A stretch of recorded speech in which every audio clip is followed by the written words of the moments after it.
মস্তিষ্কের জন্য সবচেয়ে উত্তম ব্যায়াম হচ্ছে কোরআনুল কারীমের তেলাওয়াত।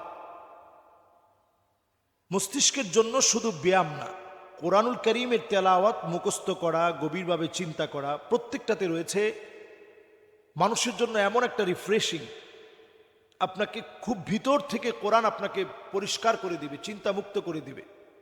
কোরআনুল কারীম আল্লাহ তাআলা বলছেন, আল্লাহু নাযালা আহসানাল হাদীসি কিতাবাম মুতাশাবিহাম মাসানি তাকশাইরু মিনহু জুলুদুল্লাযীনা ইয়াখশাউনা রাব্বাহুম। এই কোরআনুল কারীম হচ্ছে এমন যেটা আপনার প্রত্যেকটা লোমকূপকে দাঁড় করিয়ে দিবে, প্রত্যেকটা শরীরের লোম দাঁড়িয়ে যাবে যদি কোরআন আপনি অনুধাবন করে পড়ে থাকেন।